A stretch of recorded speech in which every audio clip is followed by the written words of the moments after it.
Assalamualaikum warahmatullahi wabarakatuh. Hello everyone. I, as a moderator from the first group, would like to lead my group to present our discussion about conjunction. In this group, we have 4 members. The first is me, Rafika, Kintan, Tanadda. The second is Dian, Maulidya, Rosida. The third is Aida, Nadia, Lailani. And the fourth is Fauziyah Rahmawati. In this material, we have 4 things that we'll present. The first is definition of conjunction. The second is coordinate conjunction. The third is subordinate conjunction. And the fourth is correlative conjunction. Definition of conjunction. A conjunction is a part of speech that links words, phrases, and clauses. Think of them as bridges that connect ideas. Conjunction fall into one of 4. Okay, now I will giving explanation about coordinate conjunction. Coordinate conjunction are single word. They link equivalent grammatical element such as noun with noun and clauses with clauses. The ideas being connected carry the same weight in a sentence. The example, and, but, or, and so.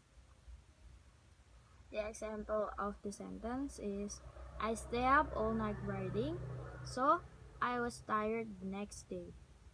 She's editing and proofreading my essay. I stay up all night is a clause, so is a conjunction, and I was tired the next day is a clause. She is editing is a clause and is a conjunction, and proofreading my essay is a clause.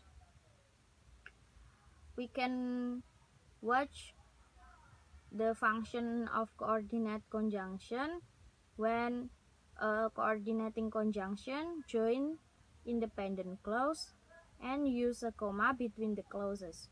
As the example, I can't remember the rule, so I need a refresher. Dependent clause in this context is sentence which contain subject and verb and can make sense on its sentence.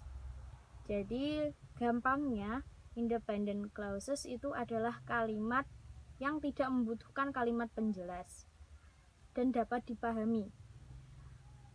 I can't remember the rules adalah independent clause, so is a coordinate conjunction that placed after a comma and after a first independent clause. I need a refresher is a second independent clause. And the second, when you are joining an independent clause and dependent clause, you don't need a comma. As the example, I prefer to write on my laptop but edit on a paper. I prefer to write on my laptop is a independent clause, but after this don't need a comma, and after that edit on a paper is dependent clause. Dependent clause in this context is a sentence which contain subject and verb and doesn't make sense on its sentence. Jadi lebih gampangnya dependent clause adalah kalimat yang rancu atau ambigu yang membutuhkan kalimat inti sebagai kalimat yang membuatnya lebih jelas. Edit on a paper doesn't have a subject, so we don't know who is edit on a paper. But placed after independent clause and doesn't need a comma. That is enough from me. I will explain about subordinate conjunction. Subordinate conjunctions are one or more words that unite ideas in a complete sentence. The example like as soon as, in case, unless, and while. They link dependent clauses are incomplete thoughts to independent clauses or complete thoughts. The example is, unless we give him a ride, he won't be able to come. We place the conjunction in front of the dependent clause. The second example is, here's some cash in case your credit card doesn't work. As Cambridge Dictionary explains, subordinate conjunction modify the independent clause and provide a cause, reason, result, and purpose. What to watch for when using subordinate conjunction? Use comma if subordinate conjunction and dependent clause are at the beginning of the sentence. Otherwise, the comma isn't required. The example like, as soon as she's finished her phone call, comma, we will leave for the restaurant. We use comma because the conjunction plays in first of sentence. Then, we will leave for the restaurant as soon as she's finished her phone call. We do not use comma because the conjunction we place in between the first sentence and the second sentence. Assalamualaikum warahmatullahi wabarakatuh. My name is Fauziyah Rahmawati and I will explain to you about correlative conjunction. Correlative conjunction is a conjunction that is used to connect two words, phrases, or clauses with an equivalent relationship. Correlative conjunctions are pairs of words that connect similar and parallel structures in a sentence. These conjunctions are always used in pairs and they work together to link two equal parts of a sentence.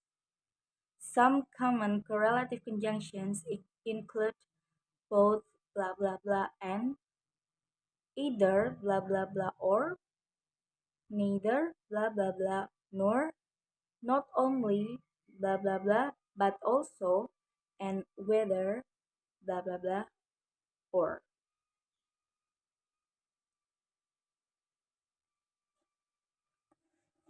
Similar to coordinating conjunctions, they link grammatical elements of similar importance.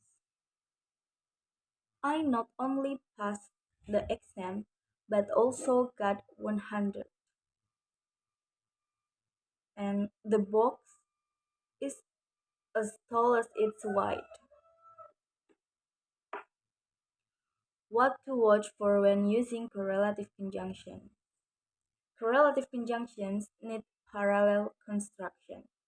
Check the words after each conjunction and make sure they are similarly structured. Correct? We should either book the tickets in advance or arrive an hour early. In this example, the phrase book the ticket, book the tickets is parallel to arrive an hour early. Incorrect. We should either book the tickets in advance or be arriving an hour early. In this example, the phrase book the tickets is not parallel to be arriving. That's all my explanation about correlative conjunction. Thank you. Wassalamualaikum warahmatullahi wabarakatuh. Okay, guys, that's all from my group. Sorry if there are many mistakes from us, and thank you very much for your nice attention. Wassalamualaikum warahmatullahi wabarakatuh.